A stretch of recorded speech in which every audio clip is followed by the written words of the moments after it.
Let me also begin by acknowledging the traditional owners of the land where we're meeting and pay my respects to the elders of the Ngunnawal Ngambri people, past, present, and emerging. Today's seminar is a delayed or a postponed midterm review from one of DPA's HDR students, Curtis O'Neill.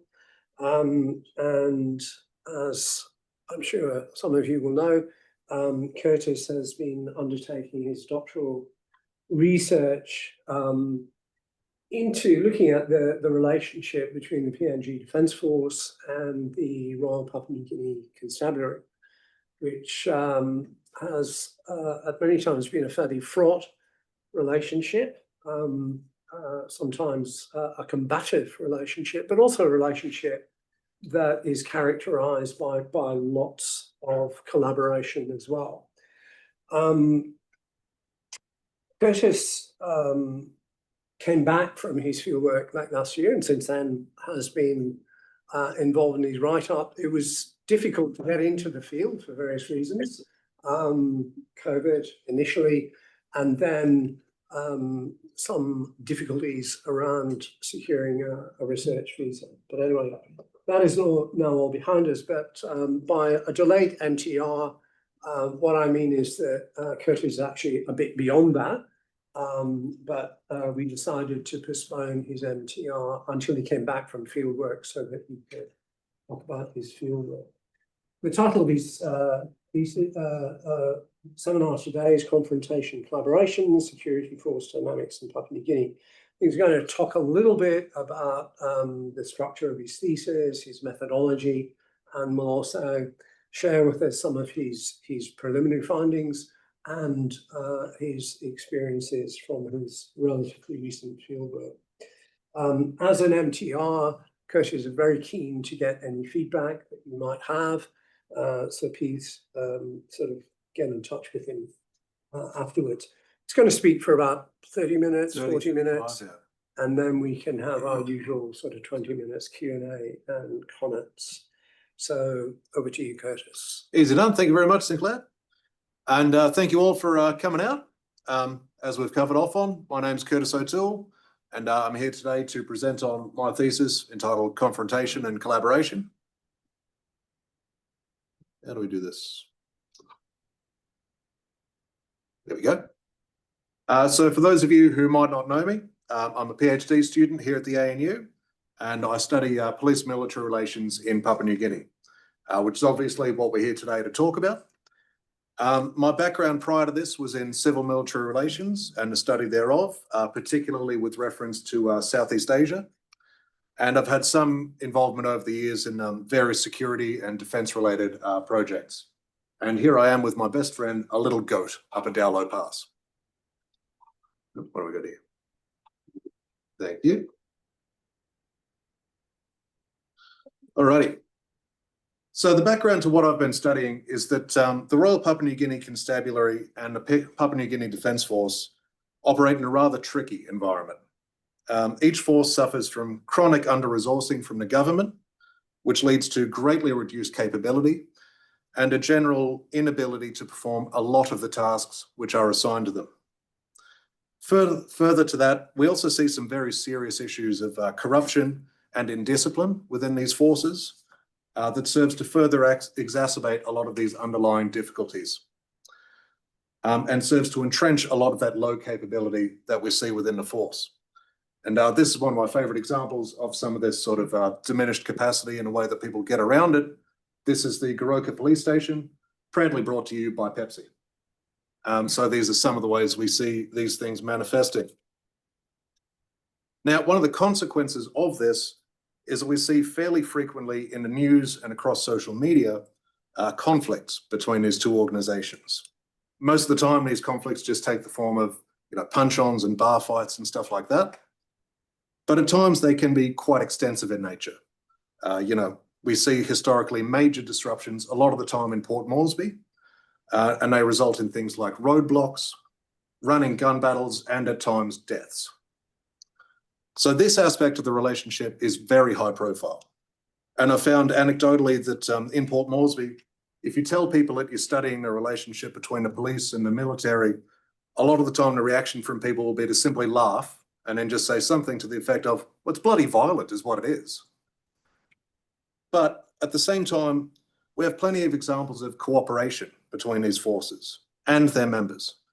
And that ranges from joint operations in support of elections in states of emergency through to sort of hidden understandings at the street level, which can result in things like obviously drunken soldiers being waved through roadblocks and things of that nature in order to avoid some confrontations. So all of this leads to my central guiding question. How can we understand alternating patterns of confrontation and collaboration between the Papua New Guinea Defence Force and the Royal Papua New Guinea Constabulary? As we'll cover off shortly, this investigation engages with and hopefully builds upon literature relating to civil-military relations theory, police-military relations, limited statehood, and contested legitimacy of the state. And all of that is engaged with in a state in society perspective, which we'll get into very shortly.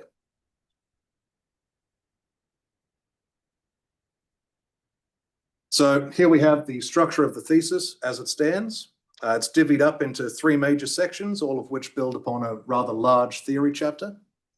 I grouped together history of the state, society, and of each individual force, along with assessments as to their present character and their capabilities as it stands. From there, in section 2, we're informed by 2 case studies, those being the conduct of elections, particularly with reference to the 22 national general election, and the riots in Port Moresby on the 10th of January of last year, often referred to as Black Wednesday, which coincided with a police strike as the inciting factor. The final section is a discussion and application section where we take the lessons learned and we apply them through the lens of my own fieldwork and the things which we've covered off on thus far, engaging with matters of realpolitik, identity, and legitimacy, which we'll get into later.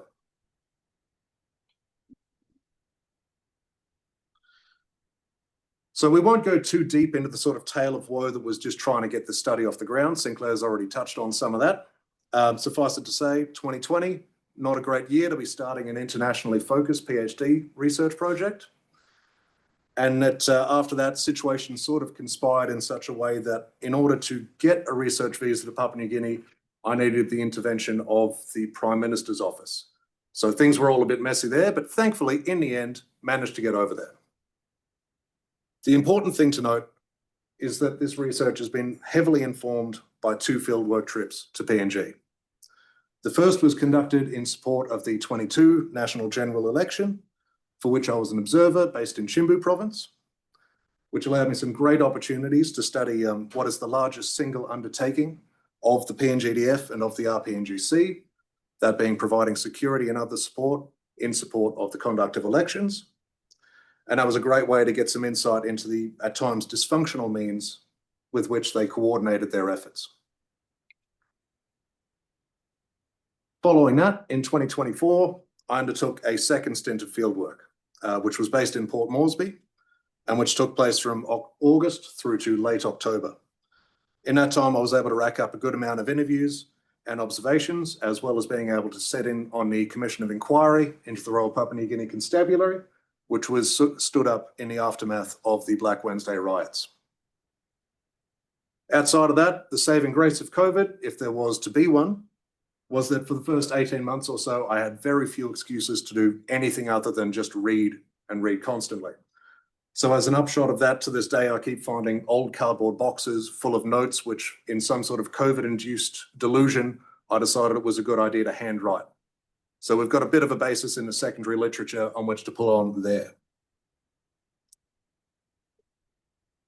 Now, the primary means for gathering data for this piece was through interviews with a fairly broad range of people, ranging from obviously police and military personnel, through private security personnel, journalists, investigators in the Commission of Inquiry, and members of the public. These were conducted with varying degrees of formality, ranging from really rather formal sit-downs in executive level offices and in nice hotels with air conditioning and cups of coffee and fancy little cakes and stuff, through to interviews conducted in less formal settings, out the front of bookmakers' shops, and in one instance, sitting in a tray of a beat-up old Ford Courier that I had to push start whenever I wanted to go anywhere at the Hohola bus interchange. In the main, however, these interviews were conducted in a semi-structured fashion and focused on first building a picture of what the subject thought of their own respective force and their position within it, before turning to their views as to how their force fit into society more broadly and what their perceived role was, and then finally turning to their perceptions and their understandings of their counterparts. So if they were in the police force, what they thought of the defence force and vice versa. In instances where I was dealing with members of the public or people who weren't part of the police or defence force, interviews were a lot more free-flowing and a bit less structured. That allowed for me to get a much better understanding of people's perception of these forces in their own terms. I didn't want to enforce upon them understandings of the police and military that you'd really only get if you were within them. So that was very helpful in that way. Aside from that, I was able to conduct a number of focus groups. Some of these were conducted during the 22 national election, primarily in villages surrounding Kundiawa. Though these were a bit more like town hall meetings than like focus groups. You would generally get the entire village turning out in order to express their concerns, often regarding provision of state services and security matters relating to the election. So that was very useful in getting that sort of perspective. I also held a focus group on Murray Barracks, which involved a number of members of the PNGDF that really sort of ran the rank structure. We had junior NCOs through to really fairly senior officers all meeting together and giving their perspectives on some of the issues. That occurred fairly early in that second stint of fieldwork and was very useful in sort of providing background. Finally, I also conducted a focus group with a number of students from UPNG. They very helpfully outlined their perceptions on law and order and the security situation in PNG in general, with reference to both Port Moresby, as well as their home provinces and things of that nature. And they provided some reflections on the events of Black Wednesday. And that was actually quite a timely one, in that the students of UPNG had just submitted to Prime Minister Marape a petition listing their own concerns regarding student life, and in which security figured as quite a prominent concern of theirs. So that was very useful in getting more of an outsider's perspective on that matter. The other really important piece of data collection, which I've mentioned before, was sitting in on a commission of inquiry into the RPNGC. The commission is nominally open to the public, and in its early days it was streamed online, but these streams stopped rather quickly. So in my time in Port Moresby, I sat in on about 20 sessions of the COI and was able to record and take quite extensive notes of them. This proved to be quite helpful in building up a picture of the events of Black Wednesday. And given PNG's poor track record on making the findings of these things public, is likely to be one of the only ways that I could have been able to get that information. It also proved to be a really useful way of meeting interview subjects. You would often get people come up to give their testimony on the stand. You'd meet them afterwards, over a coffee or something like that, and they'd be happy to share their details, or in some instances, talk then and there as to their own perspective. So that was quite handy.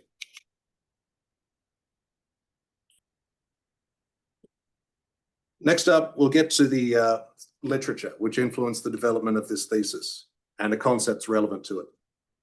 This bit is fairly dense, but it's not simply a review to show off that I've read a couple of books or anything like that. This is actually useful. And as we go, I'll be flagging the relevance of certain points. And then after this, we'll go into how it is that I think these things actually relate to the matter at hand and can be used to interpret alternating patterns of confrontation and collaboration between the PNGDF and the RPNGC. So while it is the case that the rest of these literatures aren't necessarily put in any sort of order with regard to relevance or importance to the thesis, I think it's really important to note that this top one here, the work of Joel Migdal, is centrally important to developing this thesis. So particularly the state and society model as proposed by Migdal acts as the overall lens through which this thesis has been conducted.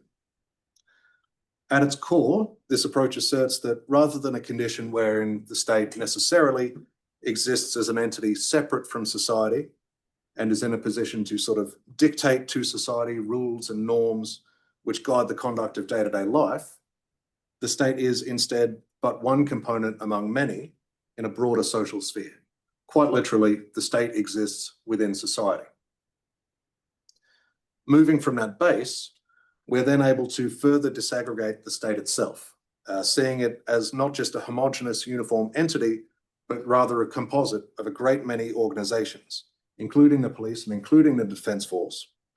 And further to that, that these organizations are comprised of individuals, each of whom are possessed of their own motivations and their own aspirations, and each of whom are members not only of the police and of the Defence Force, but of a broader range of other social groups. This is going to be relevant pretty much to the bulk of my theory proposition and for my analysis, but first and foremost, it's relevant with regard to the analysis being conducted across two levels, being the individual and the organizational levels. Secondarily, it relates to the centrality of identity as one of my units of analysis, and that's something that we'll be getting into on the next slide. From here, it's worth noting the related work of Samuel Huntington in developing the notion of Praetorianism. In many ways, it's an antecedent to Migdal's proposition, which is unsurprising as I believe that Migdal was a student of Huntington's. The important thing about Huntington's particular model of Praetorianism is that it recognizes that the exercise of violence in a poorly regulated political system is simply reflective of broader levels of competition throughout society, with each component of society competing through the use of their own particular capability. So that is to say, bankers bribe, students protest, and soldiers fight. From here, we get to the monopoly on the use of force. This has never really been a reality in PNG, so we need to move beyond the sort of standard classic Weberian notions of the thing in order to understand the nature of society and the position of the state within it. Part of the way I do that is through considering ideas such as violent democracy and violent pluralism, those being conditions where violence permeates democratic expression and a democratic system itself as a means of expressing one's will, and where access to violence is not effectively monopolized or restricted by the state. And as such, in turn, it means that violence is abundant, and any number of social actors, not just the police and not just the military, can lay claim to its use. These notions both will be of particular relevance for my thesis as they relate to legitimacy, both of the state and its agents, as well as the legitimacy of violence itself. Next, we get to some related concepts, capacity and limited or contested statehood. So infrastructural capacity, infrastructural power in particular is relevant here. And that is, to quote Michael Mann, the progenitor of the idea, the capacity of the state to actually penetrate civil society and to implement its actions across its territories, end quote, so that following its rules and mandates feels sort of natural for the people who are nominally controlled by the state. Initially, this was proposed by Mann as a way of understanding political power relations, particularly, but using the work of Hillel Sofer and Matthias Vomhau, this thesis expands the notion to engage with social life more broadly, so that we can measure the ability of the state to penetrate and guide a wider range of social groups, which is what we need for this sort of state in society perspective. And it allows for looking at the state's own members, such as the PNGDF and the RPNGC in these terms. Given that the ability of the state to penetrate society is patchy at best, we then need to get into limited and contested statehood, a condition where the state is not the only claimant to recognition as a central component of life or a provider of services or of security, and might not even be the most prominent provider of these things. With this, I recognise that in PNG, state penetration is not just limited territorially, though that is a serious concern.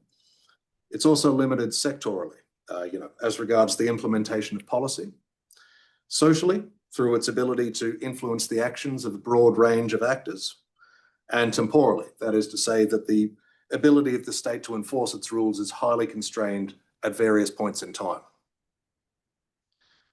This is all massively relevant, most obviously with regard to limits on legitimacy, but it also relates to some of my concerns about realpolitik, the material concerns of police and of military personnel, who are frequently simply not provided for by the state to which they nominally owe their allegiance.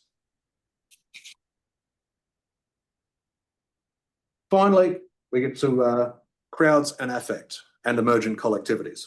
On the face of it, you look at that and you go, yep, that relates to riots. That's easy. I can see where that fits into the thesis. And it does, but I think that it's a lot more involved than that. It goes a bit deeper than that.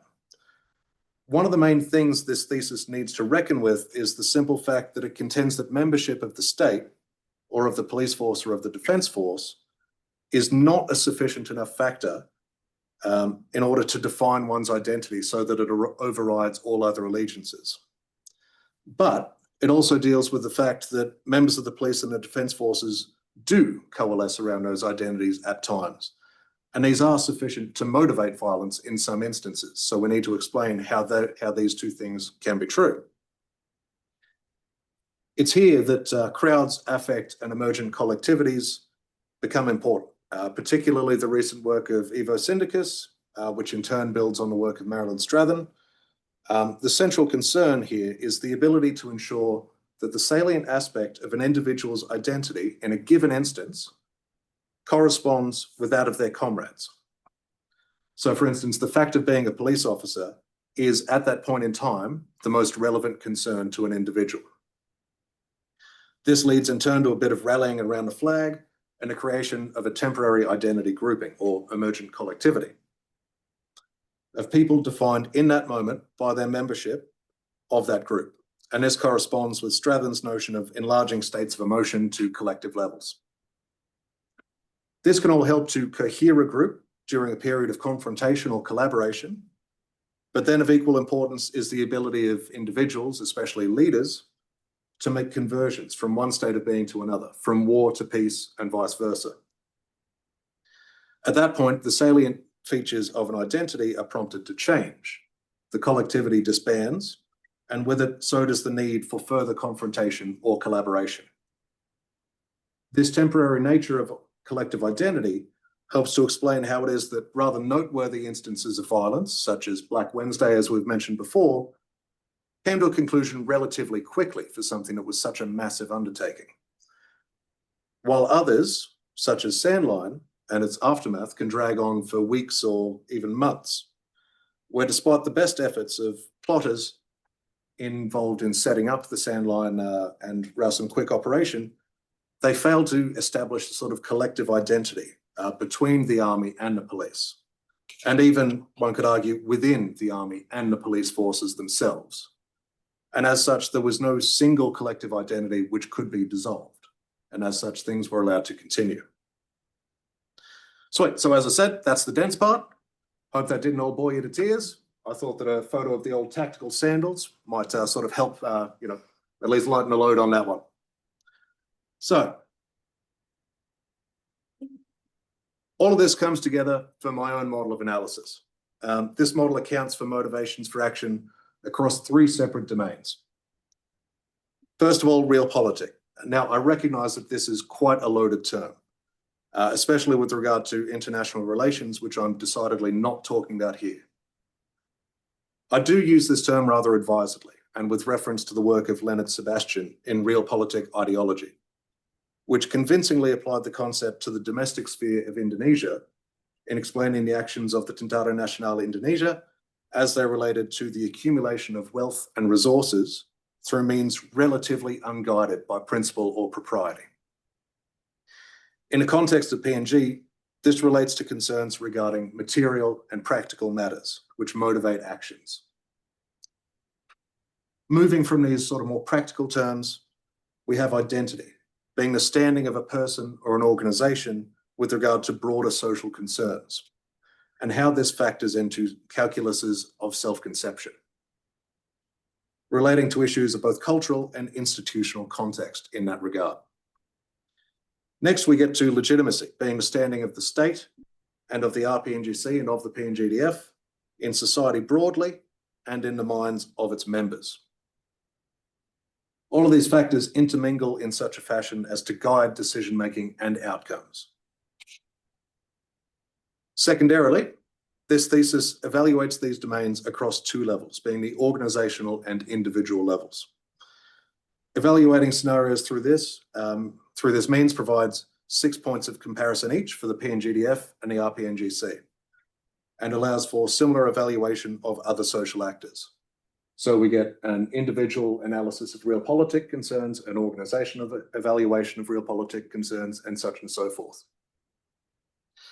This all helps to disaggregate both state and society, allowing room to account for a wide range of institutional, material, and cultural concerns, which guide actions while also acknowledging the fundamental interconnectedness of these facets of being. Now, this here is a picture taken at the front of Kundiawa police station during the election. And it shows police pouring out a significant quantity of high alcohol homebrew into the middle of the road. During the elections, access to alcohol was heavily curtailed, at least nominally. And as such, there were operations to constrain this spread of homebrew.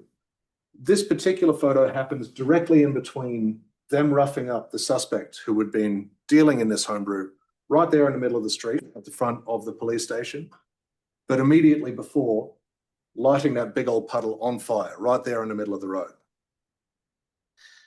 And this feeds into some of my findings, which will be shown on the next slide, specifically relating to the perceived value of public demonstrations of force and of violence in enforcing one's own identity.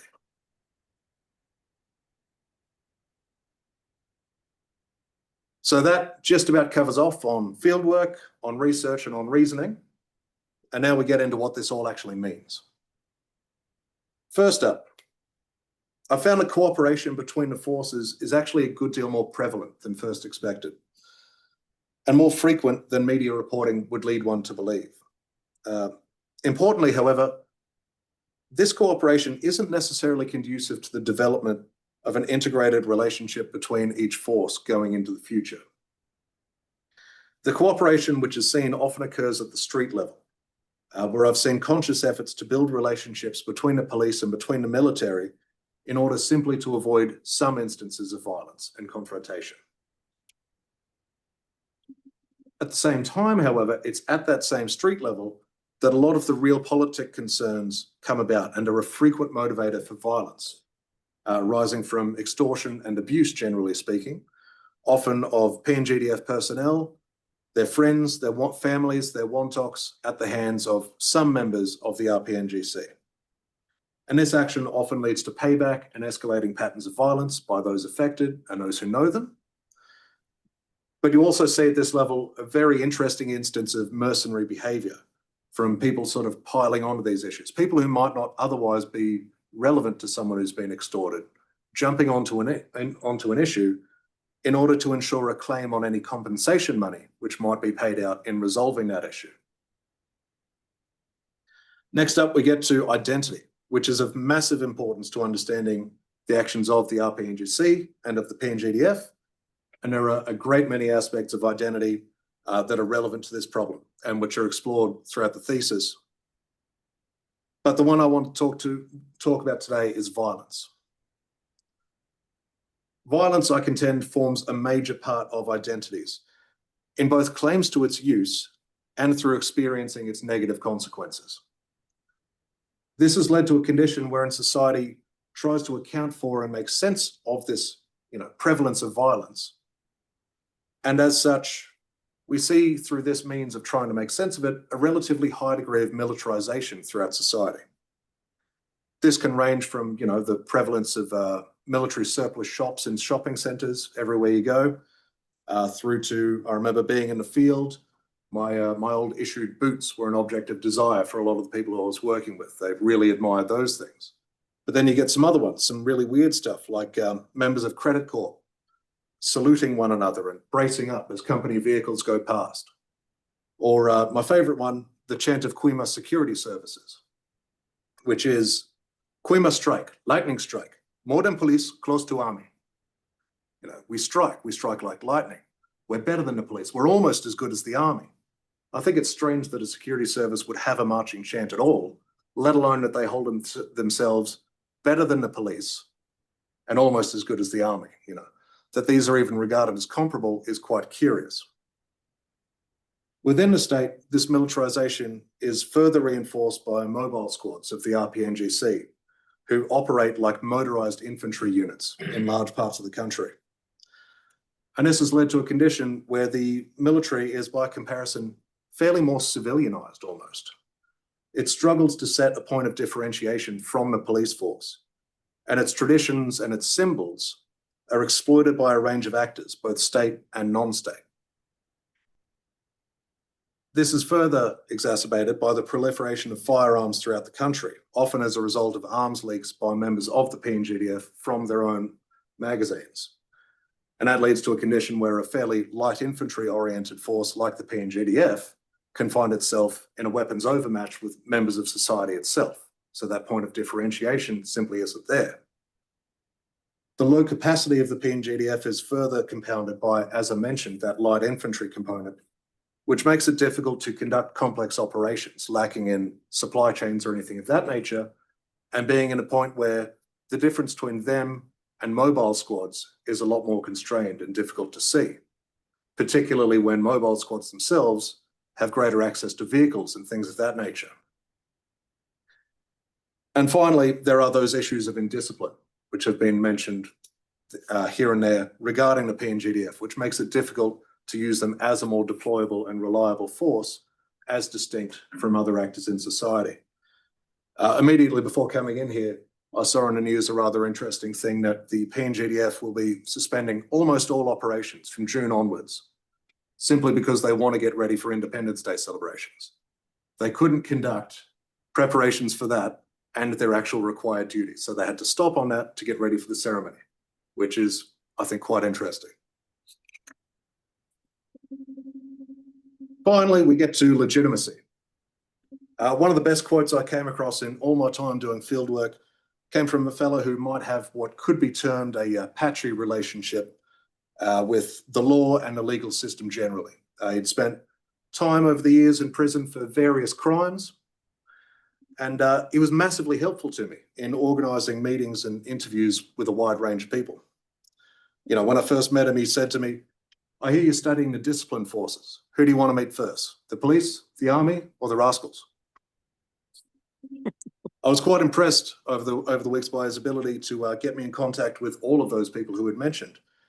And one day, as we're driving home from settlement, I asked him, how did you pull that off? How do you manage to do this? And rather characteristically, he responded simply, "Oh, Curtis, this is Papua New Guinea. Over here, your network is your net worth." To his mind, that needed no further explanation. It was self-evident. But it stuck with me, and it was something that I ruminated on for quite a bit. And as I thought about it, it became more and more relevant to my research. It's something which ties together a lot of different cultural and organizational issues. It deals directly with very real material concerns, and it gets to the core of a person's identity, that in PNG, networks and relationships are not valuable simply for what they can give you. They're valuable in their own right. The manipulation, use, and possession of a network carries its own value. This simple line shows how it is that members of the police and defence force are able to whip up groups to engage in violence against their counterparts. But it also explains how they can then calm a situation by appealing to other aspects of one's network. It shows how members of the public can exploit the state for resources and means of violence through appealing to their friends and family in the police or the army. And it shows how a drunk corporal at a roadblock can avoid all manner of difficulties simply by yelling the word "member" at the police manning the checkpoint. And the fact of this line coming from a reformed criminal with ongoing links to the police, the army, criminals, and politicians, I thought was shockingly fitting.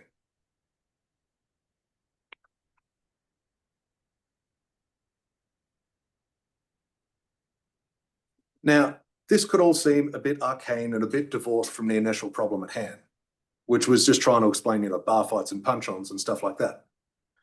But to my mind, it's all related. We have a state which fails to assert itself into a position of uniform dominance over society, such that its rules are followed inconsistently at best. A police and defence force which cannot assert a monopoly over the use of force and which is forced to contend with a plurality of other actors, claiming access to violence, as well as a rich social sphere defined by interpenetration of all spheres of society and the state as a component thereof. In this instance, I propose quite simply that we understand confrontation and collaboration between the PNGDF and the RPNGC as essentially not all that special or remarkable.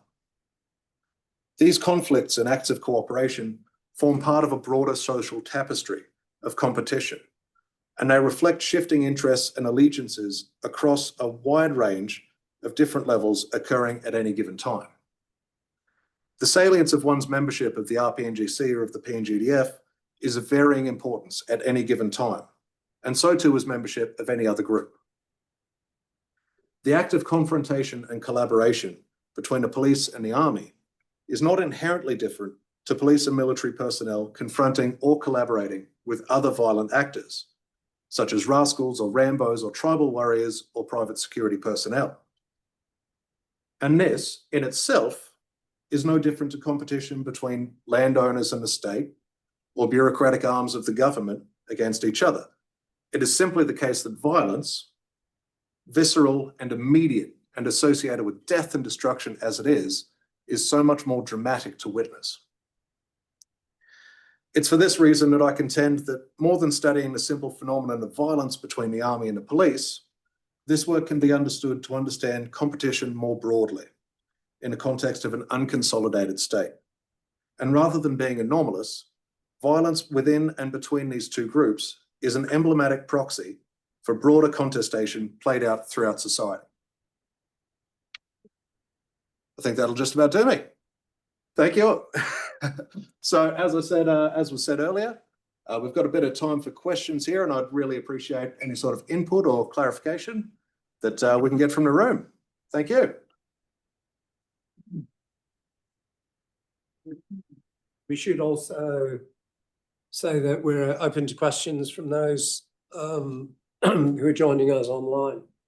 But would anyone like to kick off? I mean, that's covering an enormous amount of ground in a very short period of time, so very dense sort of presentation in many respects. Miranda. Yes, we'll get Jonathan to help out here. Hello, can you hear me?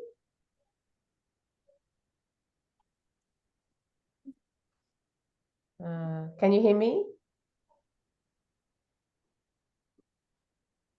I think Miranda's gonna do a speak if she wants to. I think people online can hear me, but maybe Yes. not in the room. Yes, we can, Miranda.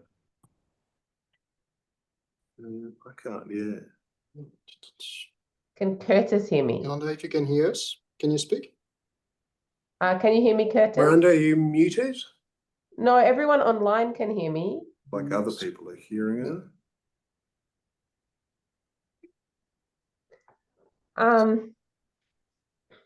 Or should I just type my question? I think that maybe the volume on the thing might be just turned down. Which one? Volume.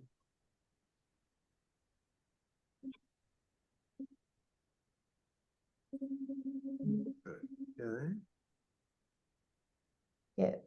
Otherwise, we can write it Yeah, down. Miranda, maybe if you could write Yes, it. I'll just write it out. Don't worry. Turn to someone else. Could write your question. Yep, I'll Sorry do about that. Mercy, we'll go with Mercy. Thank you G'day. for your presentation. Really appreciate it. I think it's one of those areas that a lot of us Papua New Guineans are really interested in, that relationship between the police and the defense force. I mean, how it plays out in the street and how we see it at the state level.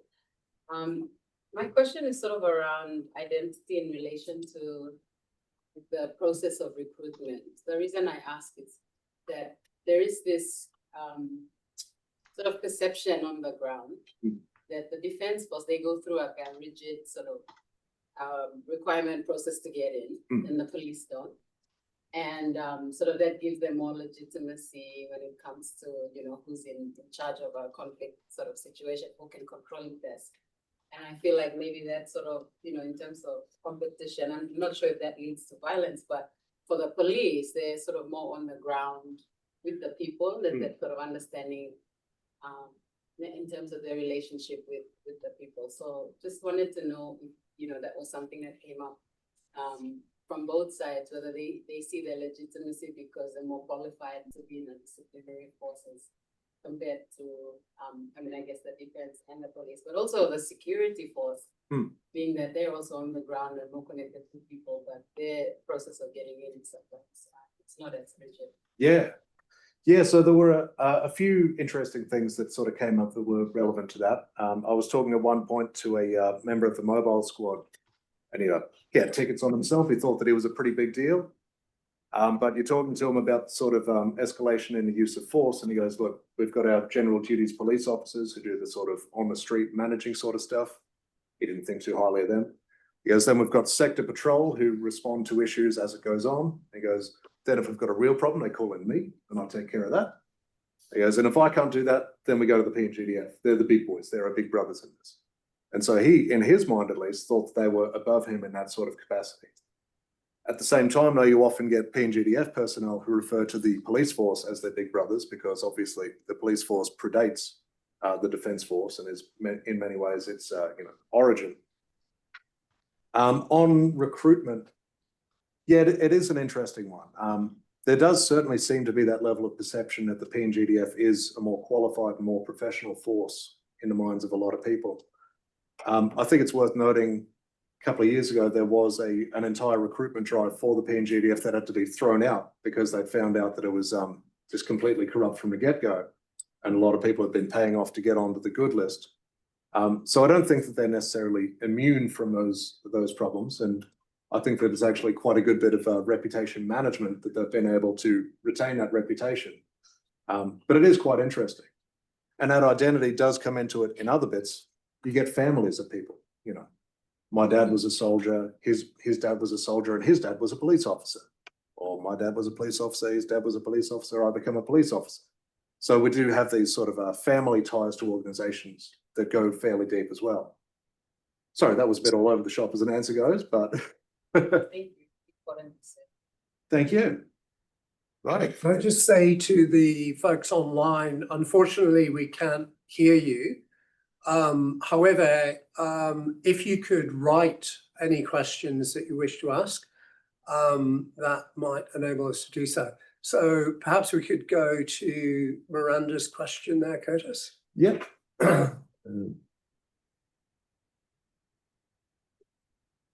Yeah, so yeah, that performance of violence is something which is really quite fascinating in all of this, and something which really gets into that use of violence as a part of identity. SARV in particular is something which has informed a lot of this work in that sort of unmonopolized use of force and this understanding of violence in an almost disciplinarian or corrective sense sometimes, as well as a tool for punitive action. As to how it's used by the security forces themselves, you do certainly see, these very performative, photos and all of that of everyone cammed up with their rifles and looking cool and smart and all of that sort of stuff. But whether or not there's actually a coordinated or conscious effort to put that out at an organizational level, I think is a lot harder to account for, and something which would certainly bear going into. So thank you very much for that. Okay, Yambari and then Judy. Yeah, thanks, Curtis, for the presentation. I used to work with Transparency International and used to observe the elections. I was there, 22 as well. I know that at this outset you presented like a disaggregation of the state, and so you're looking at the actors individually, but the disaggregation of the state also includes political actors and political capture by individual politicians of the military and of the police. And so I was just wondering, did that come about like in your analysis? Were the descriptions of like, if not fealty to the state, fealty to local actors? Yeah. And how was that interpreted by the interviews? And then the other is really around those areas of cooperation in the elections are often mediated through other third parties, like the PNG Electoral Commission, you mentioned electoral steering committees. Are those other parties able to navigate the collaboration between these actors? Or is that because you say it's disaggregated? Are they able to bring them together under a common purpose, or does it still individual actions happen regardless of this third parties influencing them as actors? So a question around political capture by individual politicians and third party mechanisms of coordination or confrontation. Yeah, great. Yeah, very good. So firstly on the political capture, yeah, that did certainly come up. I know that in Kunjawa in 22, there was I think a section of soldiers that no one could quite work out what they were doing there, who they were there for or anything like that, where they were even staying. It was just sort of a rumor on the street that was going around. And it did certainly look as though that was a case of political capture of someone, sort of paying them off a fair bit. And similarly, the RPNGC at the time were distributing a lot of paperwork saying, you can't let politicians ride around in your trucks, no matter how much money they give you. But it was still happening a lot of the time. So that was definitely happening during the election. But something which also came about was this outside of elections issues of capture. So one of the problems that we have with the RPNGC in particular is through the provision of barracks. Police barracks are often, incredibly dilapidated, very dangerous to live in a lot of the time, and there's not enough of them up in the highlands in particular. But police officers regard access to barracks as a condition of employment almost. It would be an affront not to be given the barracks themselves. So one thing which happens in some of the highlands provinces is politicians or local business leaders putting up the money out of their own pockets in order to build barracks, in order to house police officers. And those barracks will often just so happen to be in areas that are of immediate interest to themselves. So they're essentially buying off the police officers as live-in security a lot of the time. And sometimes that can be quite overt. I saw one in Port Moresby that was a guardhouse that was funded by, perhaps not Vision City or one of those other ones. And it was completely funded by this private enterprise. And as a result, police officers had just based themselves out of there. And they were as such just providing more security basically for this sort of thing. So these issues of capture are, yeah, very real, and they do really affect that monopoly on the use of force, The second question related to third party, like other actors engaging with both to either confront or engage. So during elections, you have the police have a function to support security, and they can deputize defense to assist them with security of the elections. And so that's through an electoral framework as opposed to direct interaction. Yeah. Yeah. So I had a rather interesting steering committee that I once went to, Obviously, they put all of this effort into ensuring everyone's in the same room so that they can all work together towards achieving this one goal. The police and the defence force had a really hard time getting them together into the same room. And it was only when the commander of the local contingent of defence force personnel received word that the provincial police commander wasn't going to be present in this particular steering committee meeting that he finally decided to turn up for that meeting.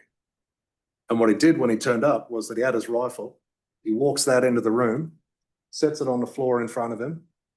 He says, I want my guys to have access to the counting rooms.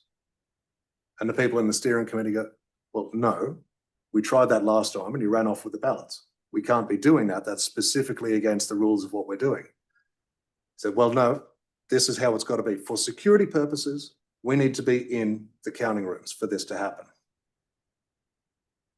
In quite a good display of integrity, I would say, members of the steering committee did not abide by that. From what I understand, that did not come to pass in Chimbu province. But it was certainly an attempt made by that, I think he was only a captain, to say, no, this is what I want. This is how I want to affect the political process. So, yeah, you do have this complex interplay. Third parties trying to control these actions, defence force personnel trying to undermine these actions, trying to specifically avoid the police force in doing so. A lot of complex interplay going on there. So yeah, it's definitely a serious cause for concern. Thank you. Judy. Yeah, thanks, Curtis. Two questions, I guess, or comments.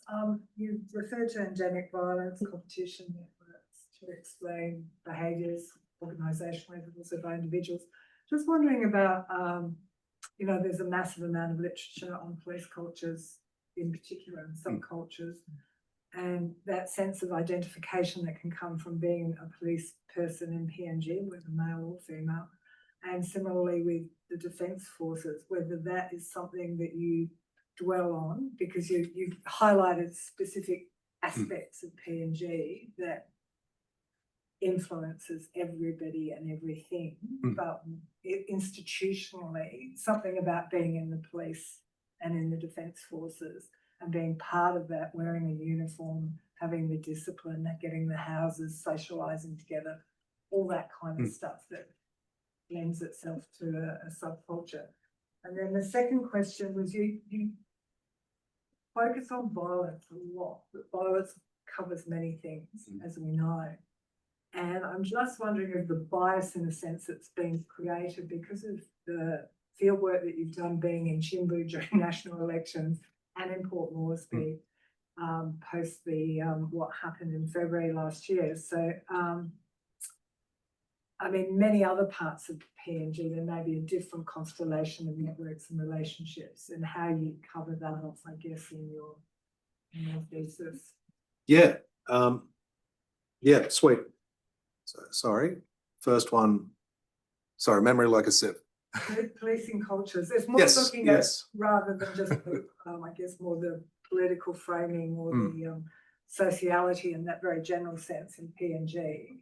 There's aspects of these two institutions create opportunities for cooperation generally, but more specifically in PNG. Yeah. So that policing and Defence Force subcultures are didn't really come out in this, but very important to this. So I don't want to undercut the relevance of being a police officer or being a member of the military. This is a very important aspect to someone's identity. And some of the ways that this plays out in with regard to the police force, for instance. Police officers in PNG, and as well as in a number of jurisdictions, often tend to regard themselves in an almost Hollywood sort of idea of what a police officer is, very law enforcement centered. And that feeds through into a lot of self-perceptions as to what goes on. People don't want to be the police officer who's responsible for, getting the cow that got out of the paddock, but that's a very important part of being a police officer nonetheless. So the way that that characterizes identity is something which is often in conflict with the conduct of their duties. But it's something which is, massively important, this actual self-conception of being a police officer. And similarly with the PNGDF, most of the people who I spoke to, they were lifers, they couldn't conceive of not being in the Defence Force a lot of the time. The act of being in there was centrally definitive to a lot of their, understandings of self. It was this that other aspects of identity and of self-conception can come to the fore at different times as well. And then secondarily, sorry, it's been a long day.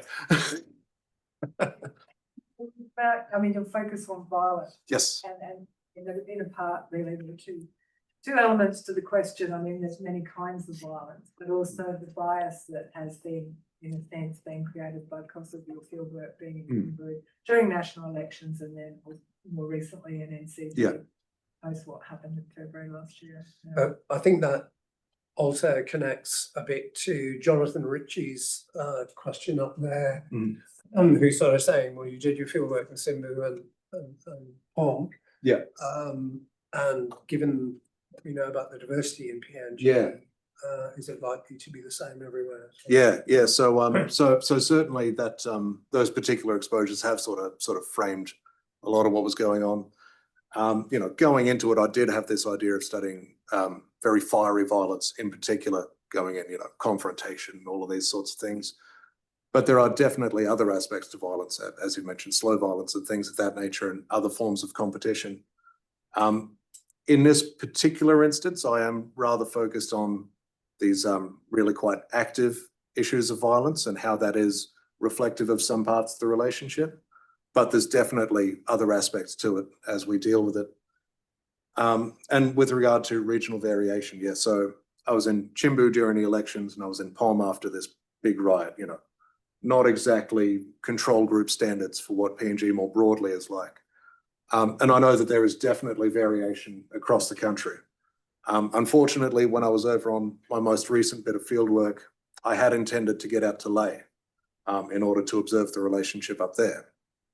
I couldn't do it. Unfortunately, there were some restrictions that came into being. But something which I got a lot of first-hand testimony was that the relationship up in Lae is a lot more placid in nature, a lot more communal. They understand one another better. It's not this big fiery Port Moresby thing that's going on, and it's not this big traumatic election thing that's going on. It's really quite well coordinated a lot of the time in that particular instance. And they credit that with how it was that after Black Wednesday, the situation in Lae wasn't allowed to devolve too far. You know, people from the engineering battalion and from the local police force sort of cordoned off the city in the early hours of the morning, and they struck fast and they struck hard with the violence of action as well in order to prevent things. And they thought, in their minds at least, that that violence was central in preventing further violence itself. So it is still violent in some regards in that manner, but a lot more collaborative from at least what I understood. Unfortunately, I couldn't make it out there. Perhaps in the future if I'm lucky. Could we? Yes, scroll on down. The first, no, there's a question at the top from Dilu. Yep.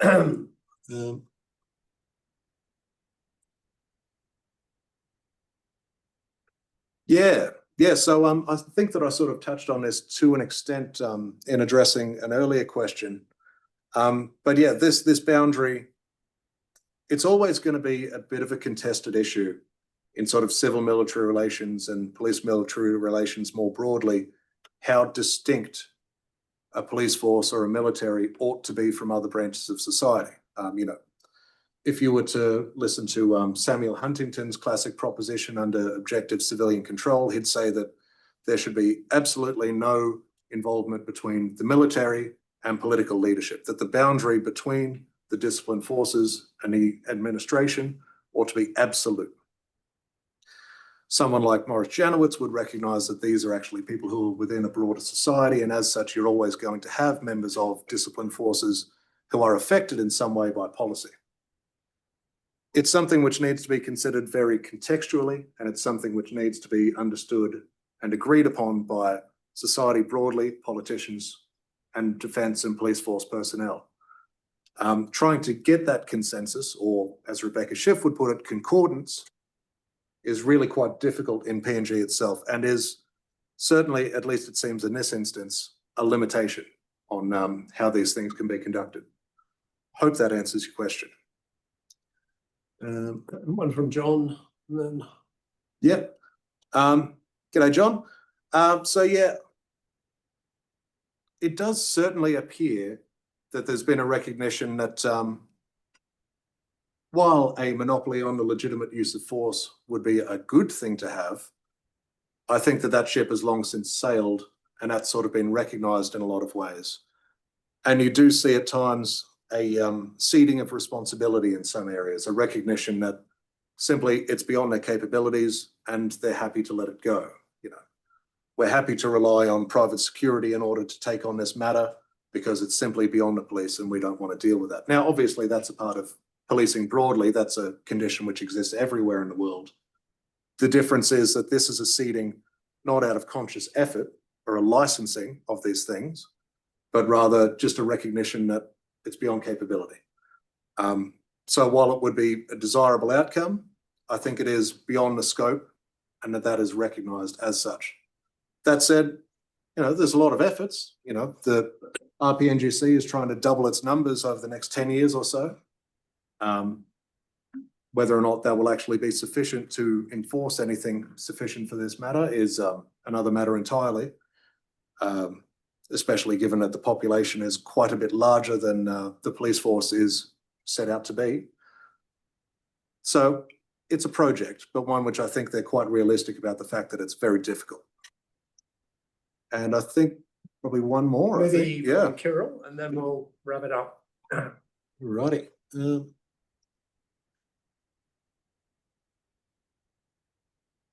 Yeah. Yeah, so the land of policy without implementation, that classic old line about PNG. So the 2013 national security policy is, you know, obviously very important, and it's something which people sort of still hang on to as a bit of a guiding sort of thing in some regards. But whether or not it's actually had too much of an influence over the years is another matter entirely. The setting up of the JSTF is a good example, the Joint Forces Academy as well, and things of that nature. But whether or not these things actually are followed through on is another matter entirely. You know, I mean, the Joint Forces Academy, for instance, exists, but you'd be hard pressed to find a solid consensus on when the actual last graduating class was, for instance, which is indicative of the fact that these follow through issues is the issue. So we can get a policy like this, which can be quite a good one. It was quite a robust framework in 2013, and it would still be quite effective if implemented now. But that implementation is where it all sort of falls apart and has been a serious limit on this. I mean, up until this Commission of Inquiry into the police force, people still look back at a 2002 report into the police force that was supposed to fix everything, and they're still trying to implement it 22 years later. So that implementation is the serious limiting factor in this. Thank you very much. All right. Okay. Big thanks to Curtis, and thank you to our audience, both our online audience and our audience here. And thanks for the great presentation, Curtis. Thank you.